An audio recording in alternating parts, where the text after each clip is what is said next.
Welcome to the Real Life Moms podcast. This is a place where you can take a break from all your to-dos and take time to focus on yourself.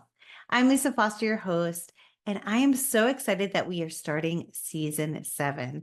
I can't believe we've had over 145 episodes, and I cannot believe that we are now in over 55 countries. So thank you all for your support, for listening, and for spreading the word. If this is your first time hearing Real Life Moms, then welcome aboard. Glad to have you. And go check out some of our previous episodes. We have some incredible conversations from so many incredible moms. So now, as we're starting to hit September, we're hitting that back to school season, and this can be just an overwhelming time for any parent. The other day, I get this text from my bestie that says, "Oh my goodness, like I feel so bad. I am missing back to school night. Should I run over now? I just finished a meeting. Should I get there? Are you there?" And I looked at my family where I was sitting and having dinner, and I said, what back to school night? I don't even know about back to school night, let alone, obviously I'm missing it, right? And her response was, "Oh my God, love you." I was like, and not only did I not know about it, but did I mention that I have to go watch The Bachelor because I need to see who's going to hometowns and who she's going to pick. Like, I'm so excited about it. So, yeah, not going. And I looked at my son and I said, "Hey, it was his back to school night. Hey, how do you feel about that?" And he was like, "I feel fine."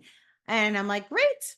We feel fine. No guilt, that you're okay." And she's just said, her response was, "Love you." Yeah, you always need a friend in your corner when you're feeling badly about some of those things that just pop up out of your control or you didn't know. Now, granted, I'm a little distracted because I just dropped my daughter off at college. So I'm in this transition of not only summer and school starting, but also dropping my eldest at college.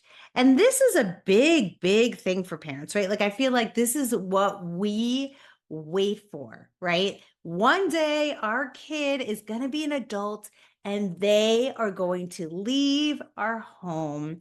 And we have now checked the box of like, we did it, whether your child is going to college, going into the workforce, or wherever, right? At that point where they turn 18, and it's now time to transition from your home to elsewhere.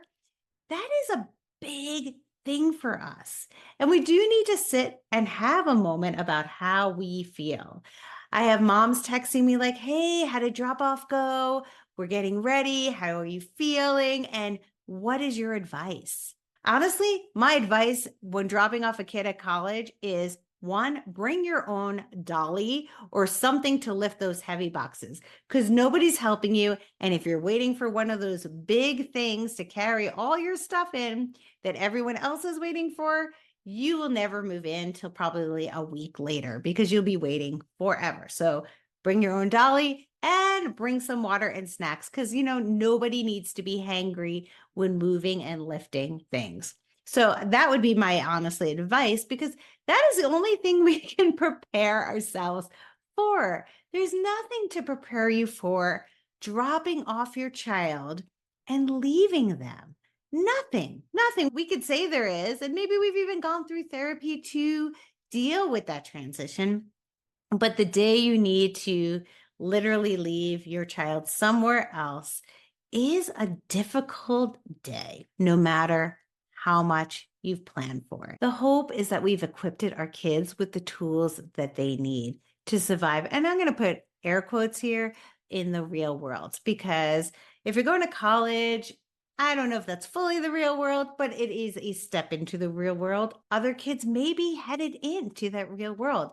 And that is our hope. We have taught them, we've given them those building blocks that they need to survive. And let me tell you, drop off, yes, was very tearful.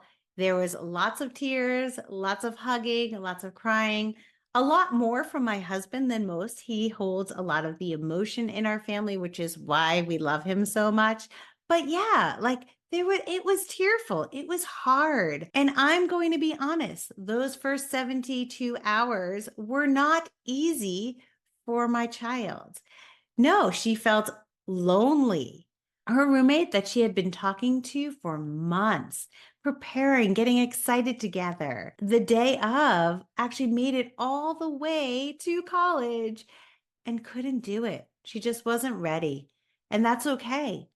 But my daughter now needed to learn how to deal with being alone in a new place without someone she thought she was going to be able to lean on. So that was lesson number one. That did not go so smooth. Number two, for us, my daughter was extremely ill. She needed to learn how to get medical help, where it was located, how she was going to get there, and get on antibiotics. And did she do it? Yeah, she did. You know what? She rose to the occasion. And what I say to that, and we have to do this more of, is that a boy, mama? Because at the end of the day, she had those skills because she learned them from us. So, yes, let's give ourselves a tap on the back when things were getting heated, when emotions were high. We need to sit back in ourselves and prioritize our own feelings about the situation and be able to support, which is not easy in the moment. It is true. Like when our kids are happy, gosh, we feel good.